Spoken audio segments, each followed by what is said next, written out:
Dalam ajaran Islam, hutang piutang termasuk bagian dari muamalah yang memiliki kedudukan penting dalam kehidupan sosial masyarakat. Islam tidak hanya memperbolehkan praktik hutang piutang, tetapi juga memberikan panduan yang jelas agar transaksi tersebut dilakukan dengan kejujuran, tanggung jawab, dan adab yang baik. Hutang piutang dibolehkan dalam syariat Islam karena seringkali menjadi solusi atas kesulitan finansial seseorang, seperti untuk memenuhi kebutuhan pokok, pengobatan, pendidikan, atau keperluan mendesak lainnya. Namun, kelonggaran ini tidak berarti tanpa batas. Islam mengajarkan bahwa segala transaksi, termasuk hutang piutang, harus dilandasi oleh niat yang baik dan dilakukan dengan cara yang benar.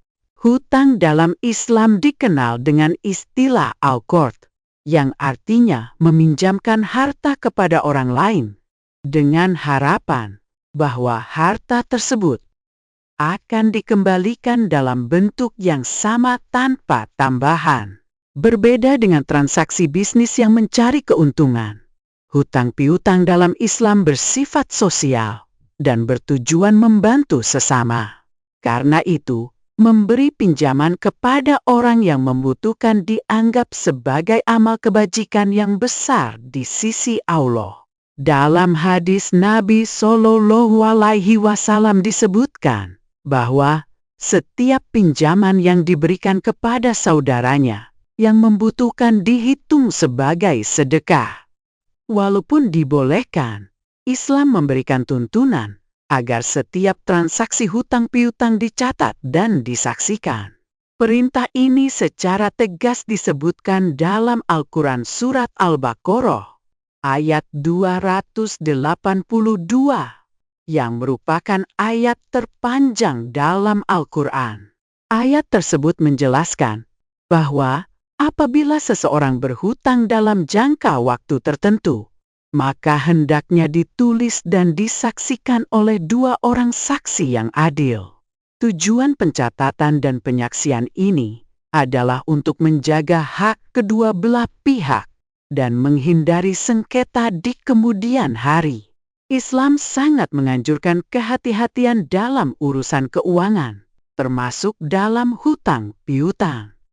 Selain itu, seseorang yang berhutang wajib memiliki niat untuk membayar hutangnya. Dalam sebuah hadis syahih, Rasulullah Shallallahu Alaihi Wasallam menyebutkan bahwa orang yang berhutang dengan niat ingin melunasi, maka Allah akan memudahkan pelunasannya. Namun sebaliknya, siapa yang berhutang dengan niat untuk tidak membayar, maka ia tergolong orang yang berbuat zalim dan akan mendapat hukuman dari Allah. Ini menunjukkan bahwa hutang bukan sekadar urusan duniawi, tapi juga menjadi urusan yang dipertanggungjawabkan di hadapan Allah di akhirat kelak. Islam juga sangat mencela perbuatan menunda-nunda pembayaran hutang bagi orang yang sebenarnya mampu untuk melunasinya. Nabi Shallallahu Alaihi Wasallam bersabda bahwa menunda pelunasan hutang padahal mampu adalah sebuah kezaliman. Ini menegaskan bahwa peminjam tidak boleh meremehkan kewajiban melunasi hutangnya. Hutang adalah amanah dan hak orang lain yang harus dikembalikan. Islam tidak membenarkan seseorang menunda dengan sengaja atau menghindari pelunasan karena alasan ketidakseriusan, apalagi jika disertai niat menipu. Lebih jauh lagi, hutang yang belum dibayar bahkan bisa menghalangi seseorang untuk mendapatkan ketenangan setelah wafat. Dalam sebuah hadis yang diriwayatkan oleh Imam Ahmad, Nabi Shallallahu Alaihi Wasallam menyebutkan bahwa ruh seorang mukmin bisa tertahan karena hutangnya sampai hutangnya itu dilunasi. Ini menunjukkan betapa seriusnya masalah hutang dalam pandangan Islam. Bahkan dalam beberapa riwayat, Nabi Shallallahu Alaihi Wasallam menolak mensalatkan jenazah yang masih memiliki hutang, sampai ada yang bersedia menanggung atau melunasinya. Namun demikian, Islam memberikan kelapangan bagi orang yang benar-benar dalam kesulitan dan belum mampu melunasi hutangnya. Allah memerintahkan kepada para pemberi pinjaman untuk memberikan penangguhan kepada orang yang sedang kesulitan membayar, atau bahkan memaafkan hutangnya jika mereka mampu dan ikhlas. Hal ini disebutkan dalam Al-Quran Surat Al-Baqarah ayat 280 yang menjanjikan pahala besar bagi mereka yang memaafkan hutang dengan ikhlas. Pemberi hutang dalam Islam juga mendapatkan keutamaan yang besar. Rasulullah Shallallahu Alaihi Wasallam bersabda bahwa memberi pinjaman lebih besar pahalanya daripada bersedekah. Sebab orang yang meminta hutang biasanya sedang dalam kondisi terdesak dan benar-benar membutuhkan bantuan. Maka membantu mereka bukan hanya meringankan beban duniawi, tapi juga menjadi bentuk ibadah yang sangat dicintai oleh Allah. Keutamaan ini juga menjadi dorongan moral agar umat Islam tidak enggan membantu sesama yang sedang mengalami kesulitan finansial.